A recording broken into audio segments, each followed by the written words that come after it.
We're all looking for something, and a lot of us use religion to try and find it. To have something in our lives that can help us make sense of the world and our place in it. Something to help us see beyond the darkness and get a glimpse of something more. We all try and satisfy it in different ways, but deep inside all of us, there's a yearning to find the way.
Almost invariably, whenever Jesus is addressed within the pages of the Gospels, whether it is from a friend, foe, or a stranger, he is addressed as Rabbi, an Aramaic and Hebrew term for teacher. And every rabbi, every teacher had to have disciples.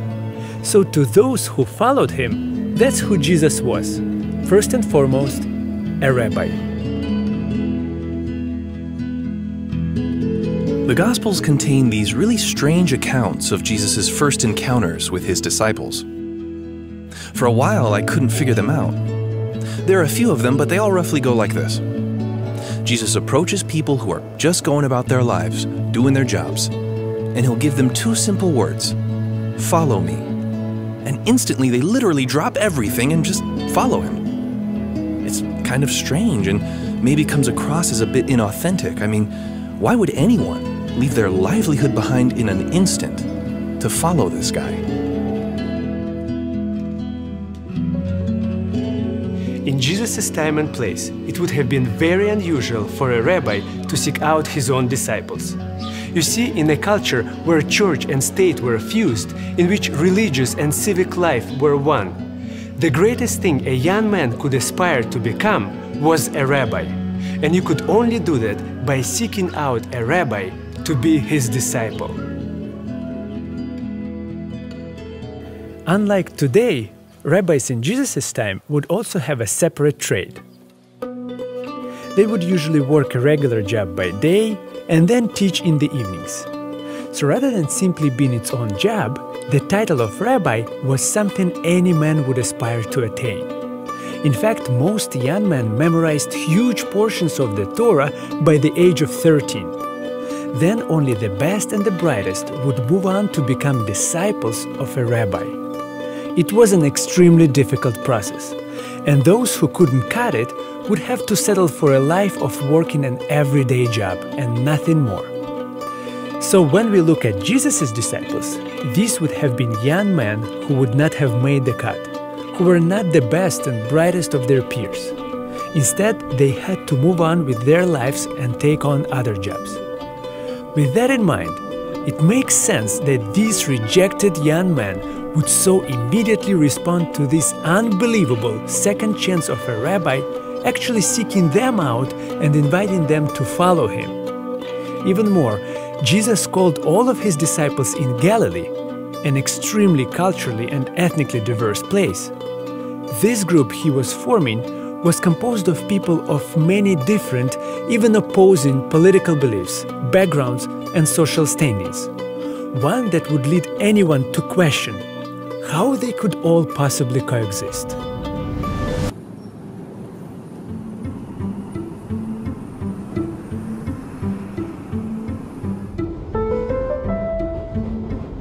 New York is one of the most ethnically and culturally diverse cities in the world. Pretty much every major religion is well represented here. And no matter their beliefs and practices, any religious teacher's job is to guide people to some sort of a way of thinking, a way of living, a way of being. So to explore that role further, I spoke with a teacher and a leader from a religion I was less familiar with.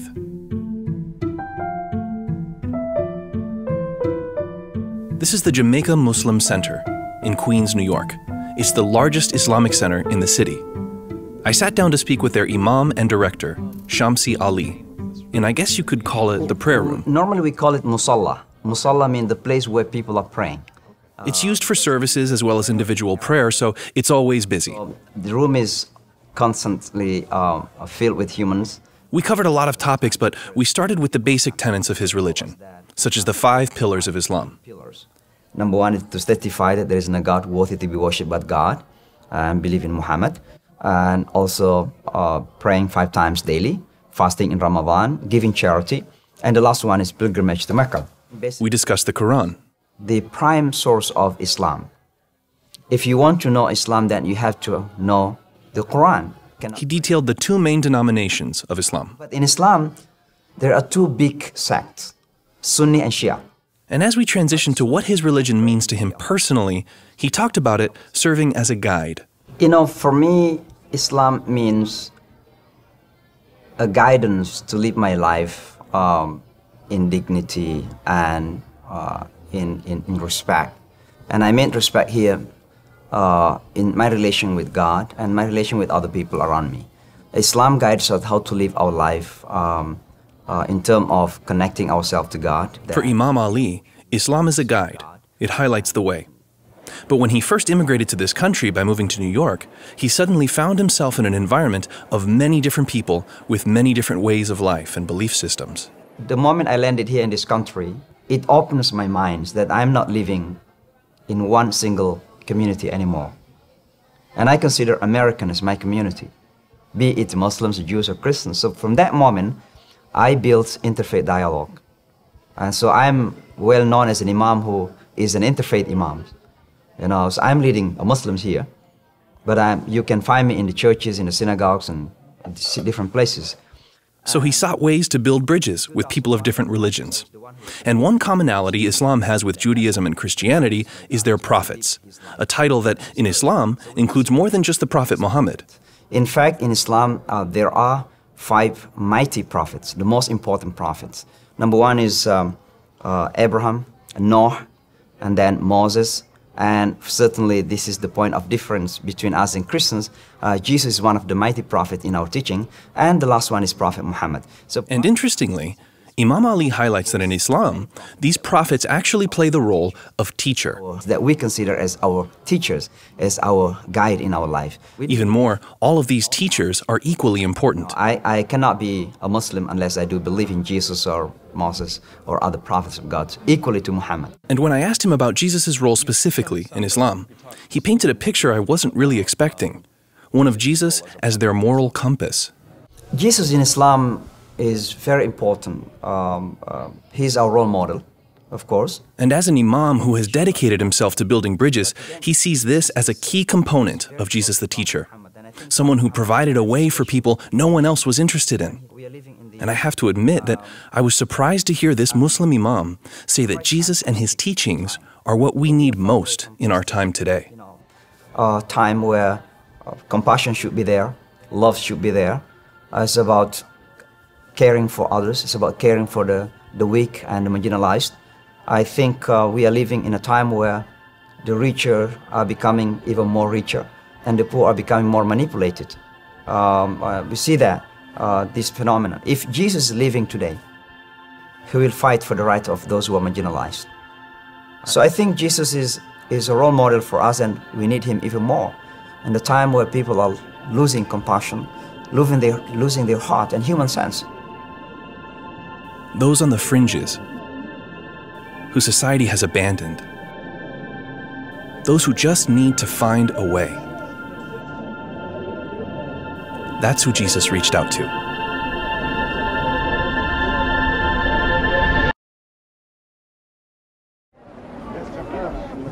Towards the beginning of Luke's Gospel, Jesus goes back to his hometown of Nazareth and announces the beginning of his revolution. But he does it in a very rabbinical way. He goes to the synagogue, stands up, and reads from the scroll of Isaiah, describing a mission to reach out to the weak and the marginalized. Then he does something totally unexpected.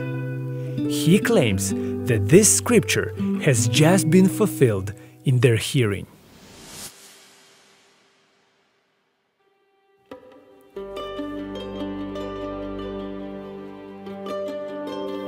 This is the Shrine of the Book, located in the Israel Museum. It's essentially a temple to Scripture.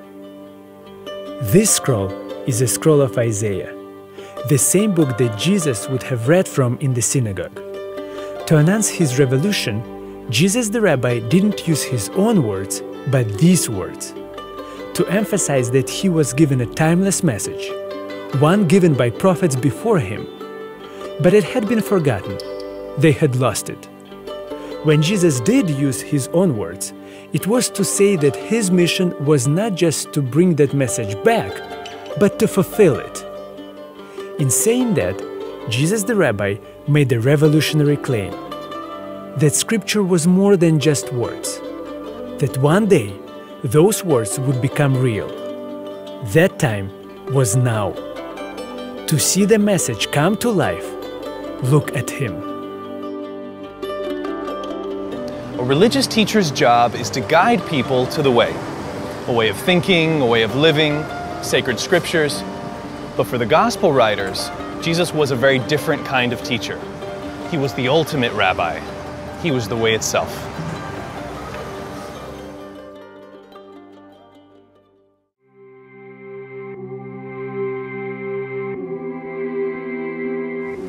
I think what's so dissatisfying to people about some of the modern teachers of Christianity is that that's basically all they do, teach. Growing up, we had a local pastor who taught every week at church and at school, and later on we found out he had been stealing donation money the entire time. What's the point of teaching a message if you're not living it? I think that's what's so appealing about the Jesus of the Gospels. He didn't just teach a revolutionary message, he lived it out in his life as well.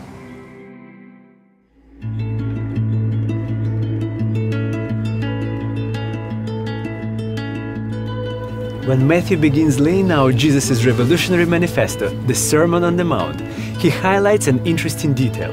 Jesus sits down and gathers his disciples around him. This is exactly what a rabbi would do. He goes on to give many beautiful, sometimes difficult teachings. But perhaps the most difficult of all of them is to love your enemies and pray for those who persecute you. For us, this phrase is a cliché, a tried Christian expression. But can you imagine the people hearing that for the first time?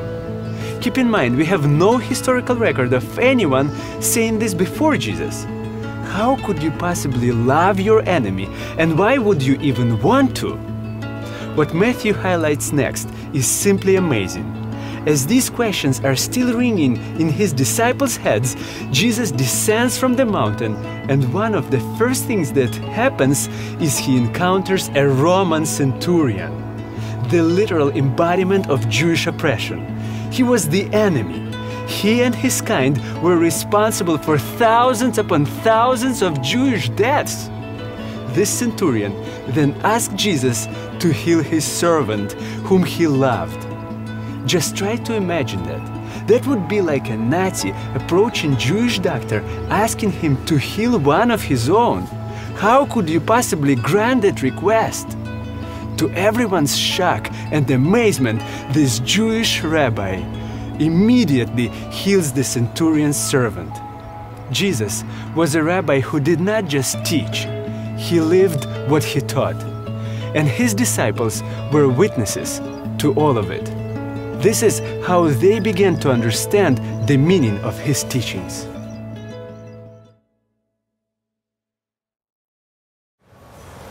There's a famous Ben Franklin quote that says, "Tell me and I forget. Teach me and I may remember. Involve me and I learn." That's exactly what Jesus did. He wasn't just a sitting rabbi, he was a walking rabbi. He taught by example.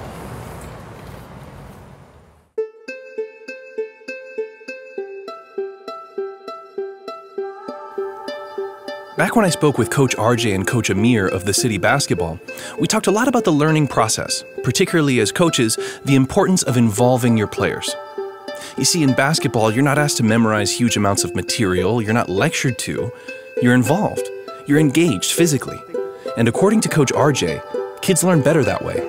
Kids learn when their body, they learn better, and this is what I think, when their bodies are moving, when they're like, they can soak up a lot more information. When they're sitting behind their desk, their attention span kind of fades a little bit, because it's tough to sit there for numerous hours. Because they're engaged when you're moving. Exactly. And I asked them if they could sum up what the fundamental difference was between learning in the classroom and learning on the court. So one thing that we've always pride ourselves on, we don't teach our guys how to run plays, we teach them how to play. And that may not seem like a huge distinction, but it has all the difference in the world. They're not just looking to fill these kids' heads with a bunch of rules or abstract knowledge. They're providing experiences that will fundamentally change their mindset, teaching a kid to think in ways that will prepare them for anything basketball or even life throws their way. It's a lot of read and react. Sometimes you got to see what your defender's going to do, and then you counter that with a move.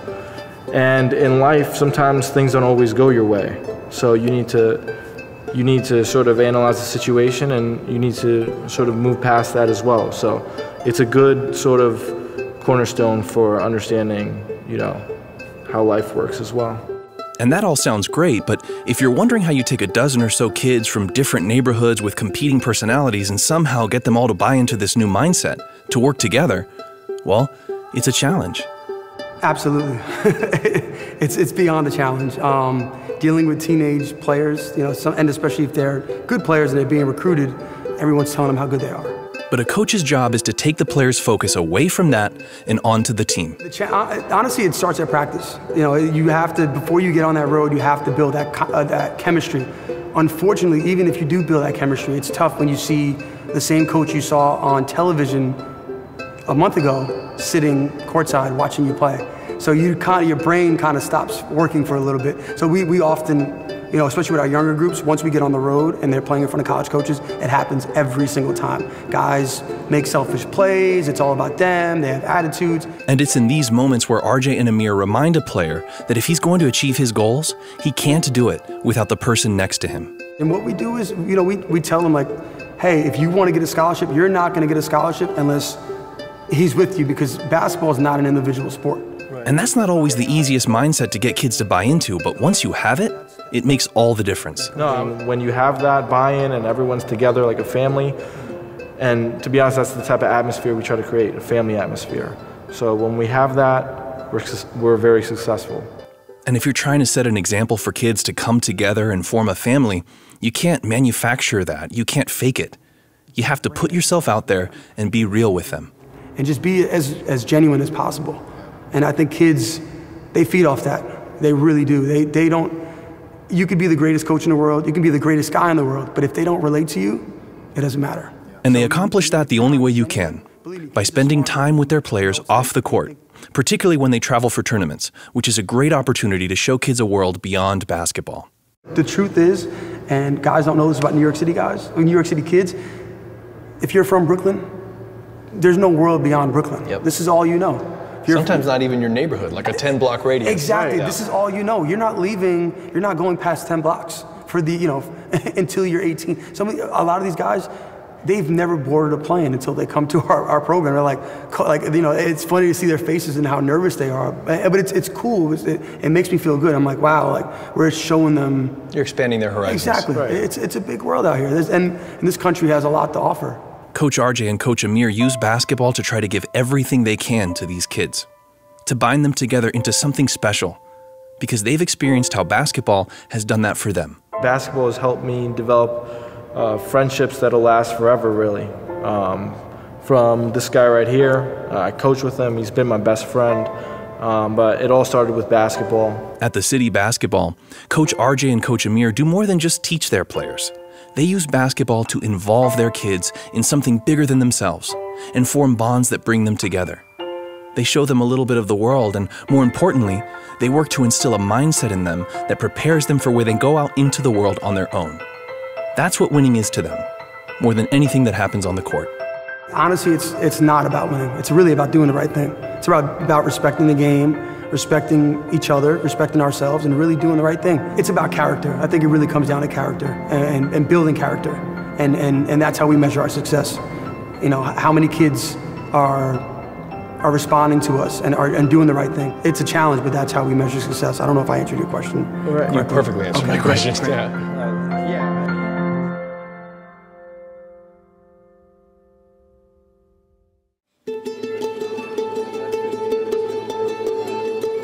As a teacher, Jesus' goal was to do more than just teach his students. Instead, he brought 12 diverse members of a small community together to form a new family. In fact, Jesus even called them his friends, saying he would die for them. More than that, he prepared them to go out into the world. After all, he was a revolutionary who wanted to change the world, and he didn't try to do it on his own. We see this even in the 12 disciples he chose, a clear allusion to the 12 tribes of Israel. With these 12 disillusioned, reject followers, Jesus was creating a new kingdom. And this revolutionary rabbi empowered these 12 followers to do what he did, to advance his revolution, so that the whole world could experience the peace, hope, and love that bonded them all together.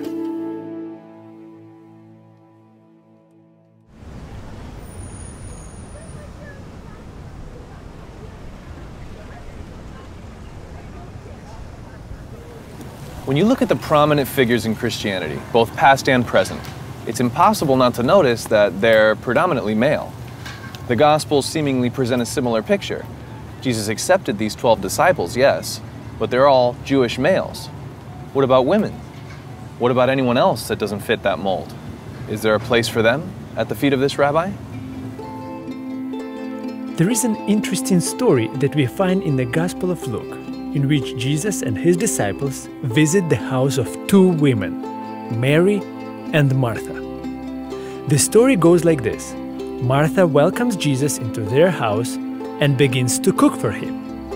Meanwhile, Mary sits at the feet of Jesus and listens to the rabbi's teachings. Martha becomes extremely upset at this and tells Jesus to make Mary get up and help her. After all, with the disciples there, she has over a dozen people to feed, and no one to help her. But when we take a closer look at the first century world this took place in, we find that another aspect of this scene would have appalled Martha as well. Mary is sitting at the feet of this rabbi.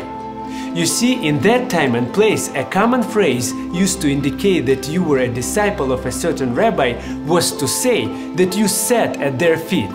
In that world, women were second-class citizens. Most of them could not read, and history doesn't tell us of any women who were disciples of a rabbi in that time. So, looking at a culture in which higher learning was only for men, in which following a rabbi was only for men, we can understand Martha's shock at seeing her sister learning at the feet of this rabbi. My favorite part of that story is the last line.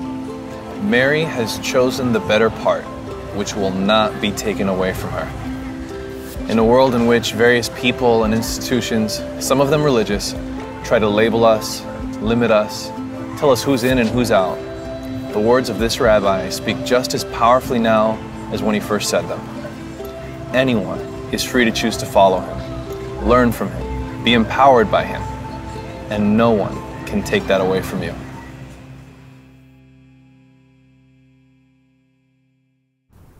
For centuries, people from all over the world have flocked to New York seeking a new way of life. A great many came through this place, Ellis Island. It's a museum now, but for roughly 60 years, this little island in New York Harbor was America's largest immigration site. In that span of time, over 12 million people came through here, fleeing wars, racism, poverty, religious persecution, to try and find a better life. The names of those who came through here serve as a reminder that this city, like this country, is meant to be a community of all communities. A place defined not by a particular culture or ethnic group, but by people of all kinds trying to find a new and better way in life. On approaching Ellis Island after a long journey, this statue, the Statue of Liberty, was the first glimpse of New York the newcomers would see. For those fleeing rejection, persecution, and oppression, this great woman, known as Mother of Exiles, was a symbol of a place that accepted those that the rest of the world didn't want. But that idea is a lot older than this statue or even this city. In fact, the words of the poem engraved on the Statue of Liberty have a strong resemblance to the words Jesus the Rabbi read when he first announced his revolution.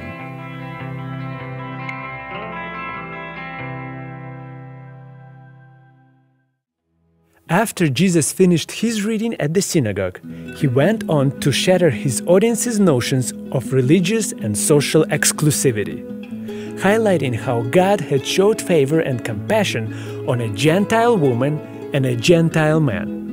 These were people that particular religious group cared nothing about.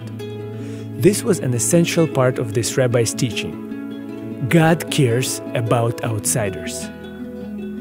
This so angered the religious group that he said it to that they tried to take him from the synagogue and throw him off a cliff.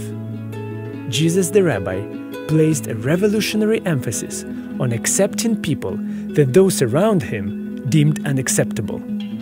After escaping that scene, Jesus spends the rest of the gospel narrative spreading this message. The Gospels are filled with teachings of Jesus. They represent the majority of their content. He taught in synagogues, on the streets, in the temple, in people's homes, on mountains and in fields. He taught through sermons, through stories, through scripture readings. He taught men, women, children, rich, poor, Jews and Gentiles. He taught about God, the law, how to treat others, basically about his revolution, the kingdom of heaven.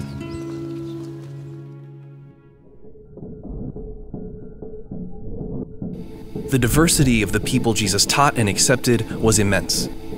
And although his teachings were many, their message was simple. In fact, Jesus himself boiled them down for us. Love God and love the person next to you. Everything he taught and everything he did was about that. And love doesn't look at where you come from, what you've done, or what you look like. It just looks at you. And maybe that's why so many people followed Jesus, because he looked at them and loved them. This rabbi didn't just teach those at his feet. He picked them up, and he showed them the way.